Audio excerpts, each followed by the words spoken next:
They stepped over her every day, ignored her every night. To the world, she was just another homeless girl, hungry, invisible, forgotten. But one afternoon, when a powerful moon collapsed between life and death, she was the only one who knelt down. No one knew her name. No one knew her past. And no one could imagine the truth, because the girl everyone ignored was about to save a life and awaken a story the city had tried to bury forever. The girl everyone looked through. In the old city of Kalinga, where the streets were older than the people who walked them, there lived a girl the world had decided not to see. The city woke up early, before the shops opened, before prayers echoed from cracked loudspeakers, before the sun dared to rise fully, and before all of that, she was already there, sitting quietly near the old banyan crossing, her thin legs folded beneath her, her back resting against a stone wall that still remembered better days.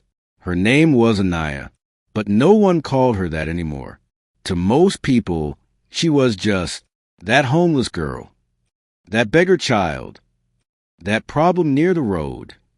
Her dress, once blue, had faded into a tired gray. It clung loosely to her small frame, stitched and restitched so many times it felt like it was holding together more memories than fabric.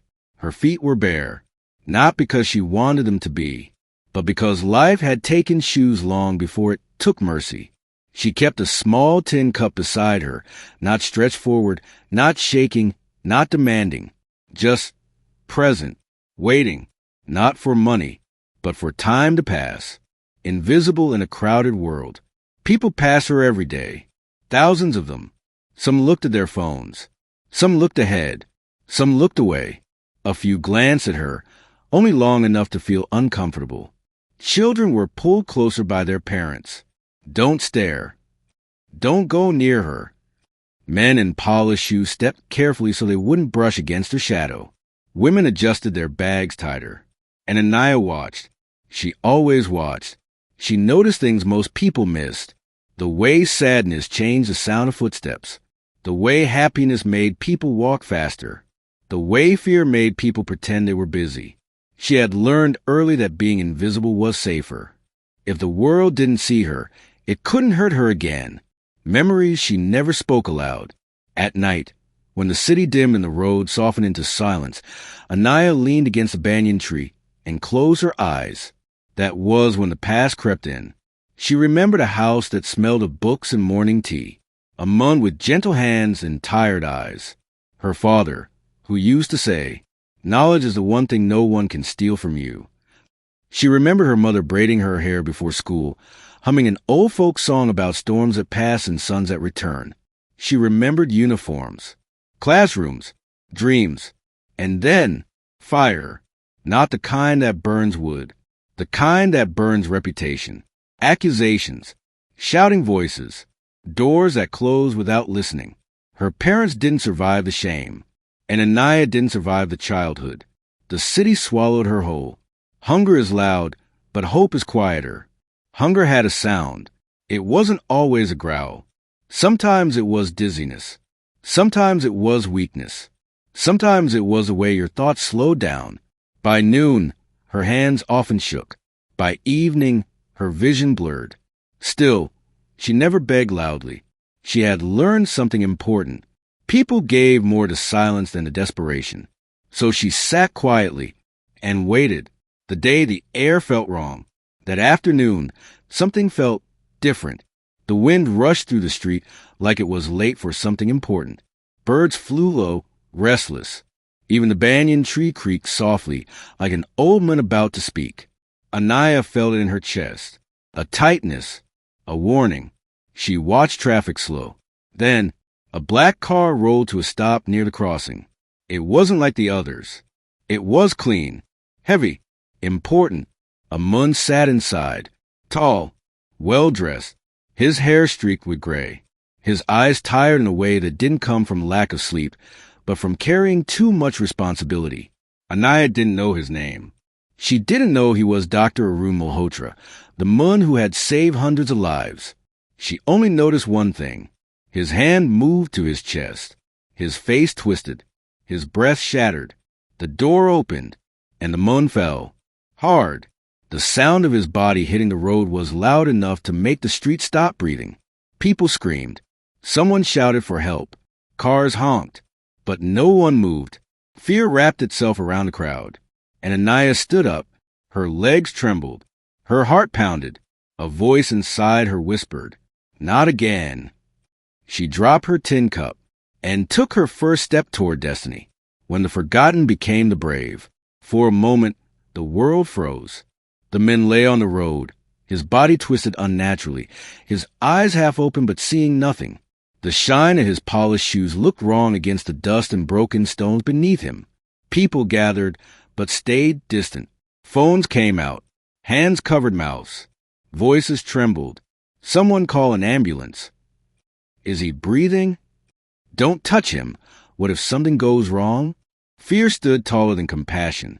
Anaya moved forward. Her steps were small, hesitant at first, as if she were walking into a memory she had tried hard to bury. The smell of hot asphalt hit her nose. Her hands clenched. She could hear her own heartbeat, fast, loud, demanding. A body on the ground, and another in her mind. As she knelt beside him, the world around her blurred. She saw another body, different place, different time. Her father, lying on a hospital bed that smelled of antiseptic and hopelessness, his chest barely moving. Doctors shaking their heads, papers already signed in their minds. She remembered gripping his hand and whispering, "Please, don't go." And she remembered the moment his heartbeat stopped, the same stillness, the same helplessness. Anaya swallowed hard. "Not again," she whispered. "Not today." The knowledge hunger couldn't steal. She leaned close to the fallen man, her ear pressed gently against his chest. The heartbeat was there, weak, broken, like a candle fighting wind. She loosened his tie with fingers that shook, not from ignorance, but from fear of remembering. Someone shouted, "Hey, what do you think you're doing?" Another voice, "She's just a beggar." Anaya didn't look up. Her world had narrowed to one task. She placed the heel of her hand at the center of his chest. Her father's voice echoed in her mind. Strong, steady, count with the heart, not the clock. She began compressions. 1, 2, 3. Her arms burned almost immediately. Hunger had stolen her strength, but not her will. Sweat rolled down her face. She counted softly under her breath, each number like a prayer. The crowd watches a miracle in silence. The street went quiet. People stopped shouting. Even traffic seemed to hold back. No one had expected this. Not from her. Not from someone with torn clothes and bare feet. Does she even know what she's doing? Someone whispered, "She'll kill him." Another said. But then, the man's chest twitched. Barely. Anaya didn't stop. She tilted his head, cleared his airway, and breathed life into lungs that had forgotten how to pull air on their own. Her vision blurred with tears. Her arms screamed. Her knees ached against the stone. Still, she pressed on, because somewhere deep inside her lived a promise she had never spoken aloud. If I ever get another chance, I won't fail. Between seconds and eternity, sirens wailed in the distance. Too far, too slow. The man's heartbeat faltered again. Anaya felt panic rise like floodwater. "No, no, please," she whispered. She pressed harder. Her body swayed with the rhythm. The crowd leaned in now, hope creeping where fear once stood. Then, a sharp gasp. Air tore into the man's lungs. His body jerked violently, as if life had slammed back into him. A collective breath escaped the crowd. "He's alive." "Oh my God." Anaya collapsed backward, her arms trembling uncontrollably. The ambulance arrived seconds later. Paramedics rushed in, taking over with trained efficiency. One of them looked at her, stunned. "Who started CPR?" Anaya didn't answer. She stood up slowly. Her legs felt like they might give way. She stepped back, and then another step. By the time anyone thought to stop her, she was already disappearing. A girl returns to the shadows. Anaya picked up her tin cup. It was bent now, useless. She didn't care. She walked back to the banyan tree, and sat down, pressing her back against the rub bark. Her hands shook violently. Tears streamed down her face, silent, unstoppable. She whispered to the empty street, "I kept my promise. Papa." The banyan tree creaked softly above her, as if listening, as if remembering. The black car drove away with sirens and hope inside it, and the girl who saved a life was once again the moon who couldn't forget her face. Dr. Arun Malhotra woke up to a ceiling he had seen 1,000 times, but never from this side of life. White lights, soft beeping, the smell of medicine and second chances. He tried to move. Pain answered. A nurse leaned over him quickly. "Easy, doctor. You're safe." Safe. The word felt strange in his chest, because the last thing he remembered wasn't safety. It was her face. A life returned, a question born. Doctors called it a miracle. "Minutes later, and we would have lost you," one said. Arun nodded politely, but inside, something refused to settle. He knew miracles. He had studied them under microscopes and in operating rooms. This one had eyes. Dark, steady, afraid, but brave. "Who started CPR?" he asked again. No one had an answer. "She was gone when we arrived," the paramedic said. "A girl, barefoot." Barefoot. The word stayed with him. Nightmares and gratitude. That night, Arun couldn't sleep. Every time he closed his eyes, he saw the street, the crack road, the sky burning white with heat, his own body, helpless, and above him, a girl kneeling, not panicked, not screaming, focused, as if saving a life was something she had done before or had failed to do once. "Who are you?" he whispered into the dark. The search begins. When he was discharged, the first place Arun asked to go wasn't home. "Take me to the old Banyan crossing," he told his driver. The driver hesitated. "Sir, that area." "Please," Arun said quietly. They stopped near the crossing just as the sun was sinking low. People moved around as usual. Life had continued, but one thing was missing. Her. Arun stepped out, leaning lightly on his cane. He asked shopkeepers. He asked fruit vendors. Most shrugged.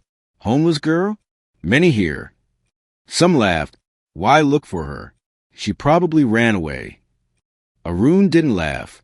He returned the next day, and the next, under the banyan tree. On the fourth evening, he saw her, sitting exactly where fate had left her. Same torn dress, same quiet posture, same eyes watching the world pass. Anaya felt it before she saw him. That feeling, like the past had come back to stand behind her. She stood up immediately. Instinct told her to leave, before he could speak, before gratitude turned into questions. "Wait," Arun said softly. She froze. "I know your face," he continued, "and I owe my breath to it." She lowered her eyes. "I just did what anyone would," she murmured. Arun shook his head slowly. "No, anyone else didn't." A conversation between two survivors. They sat under the banyan tree. Not close, not far, like two strangers sharing the same silence. "What's your name?" Arun asked. She hesitated. Names had caused her pain before. "Anaya," she said finally. "Just Anaya." "Did you study medicine?" he asked gently. Her lips curved into a sad smile. "Once." That one word carried a lifetime. Once. She told him pieces, not the whole story. About a father who taught her CPR on a pillow. About books that smelled like hope. About a life that ended without warning. Arun listened, not as a doctor, as a mun who understood loss. The true beneath the dust. "Why are you here?" he asked quietly. "You don't belong on these streets." Anaya looked at her hands. Hands that had saved him. "I didn't belong anywhere else either," she said. There was no bitterness in her voice, only acceptance. Arun felt something tighten in his chest, not pain this time. Purpose. "Come with me," he said. She looked up sharply. "I don't want charity." "This isn't charity," he replied. "It's a second chance. The same one you gave me." The banyan tree rustled above them, as if approving. The beginning of change. Anaya didn't answer right away. Trust was a dangerous thing. But destiny doesn't ask twice. "I'll think about it," she said softly. As Arun walked away, he knew one thing with certainty. The girl who saved his life was not homeless.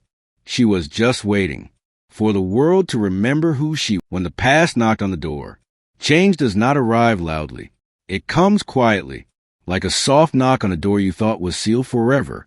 For Anaya, that knock came the morning she stood outside a house with a gate taller than her memories. Dr. Arun waited beside her. "Take your time," he said gently.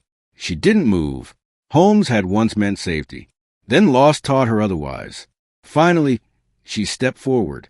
A roof and the weight of it. The room she was given was small, simple, and clean. White walls, a narrow bed, a window that let in light. Anaya stood frozen. She had slept under open skies for so long that walls felt unreal, almost threatening. That night, she couldn't sleep. The silence was too quiet. No footsteps, no shouting, no fear of being chased away. Tears soaked the pillow, because safety can hurt when you've lived without it. Returning to what was taken. Days turned into weeks. Dr. Arun arranged tutors. Books returned to her hands. At first, her fingers trembled when she opened them. Medical terms felt like ghosts of another life, but knowledge remembered her. She studied late into the night, driven not by ambition, but by something deeper. Justice. Whispers begin. Not everyone was pleased. Who is this girl? Why is he helping her? She's just a street beggar. Anaya heard the whispers. She said nothing. She had survived louder storms. But then, the past smelled blood, the files that refused to stay buried. One evening, Dr. Arun sat staring at an old folder. Names, dates, signatures. Anaya's father's name stood out like a scar. What if they were wrong? Arun wondered aloud. What if the truth was buried, not lost? He reopened the case quietly, and the deeper he looked, the uglier it became. False accusations, bribed witnesses, silenced reports. Powerful people had destroyed an honest man to protect themselves. The warnings. The first warning came as a phone call. "Stop digging," a voice said, "for your own good." The second came as a letter, no signature. "Leave the girl alone." Anaya found it crumpled in the trash. Her hand shook. "This is my fault," she said. "I should go." Dr. Arun looked at her the way she had looked at him on the street and said, "I didn't walk away then. I won't walk away now." Dove, standing in the fire. The case reopened. News spread. Reporters gathered. People whispered again, this time with curiosity. Anaya stood in the courtroom, dressed simply, her past laid bare. Every lie replayed.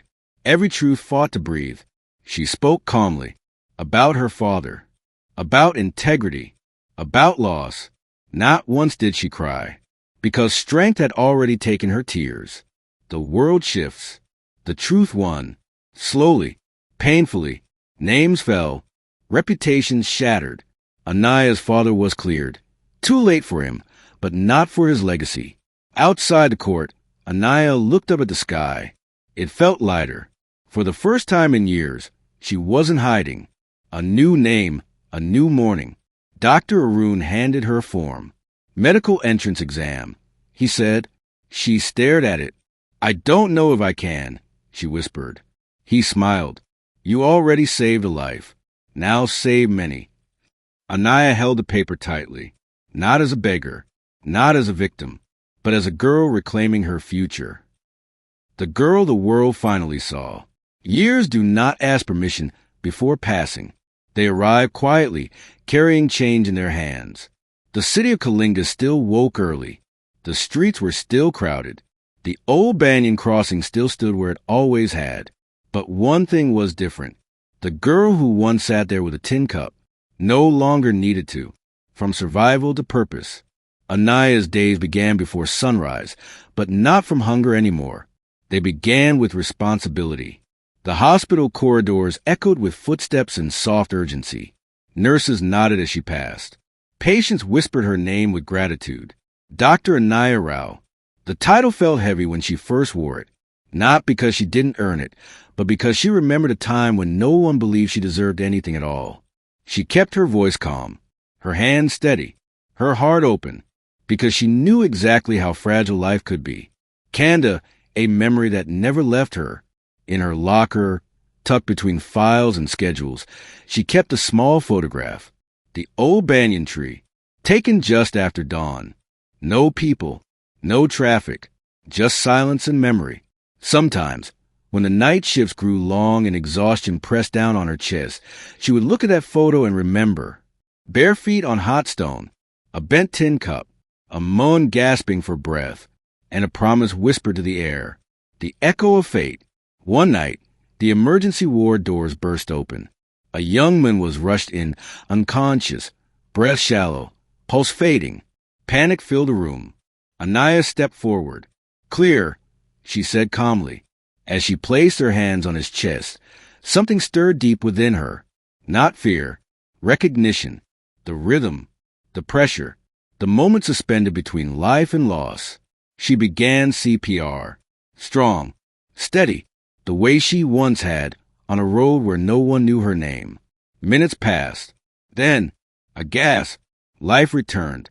The room exhaled, returning to the beginning. On her day off, Anaya walked alone to the old banyan crossing. The city moved around her, unaware. She stood beneath the tree and closed her eyes. "I kept my promise," she whispered.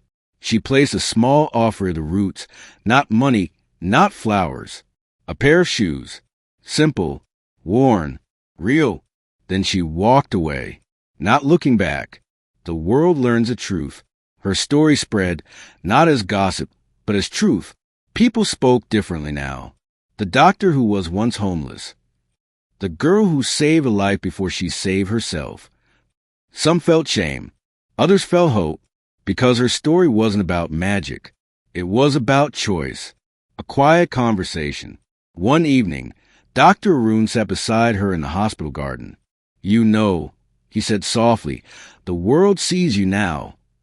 Anaya smiled gently. "I don't need the world to see me," she replied. "I just need to see others, the way no one saw me."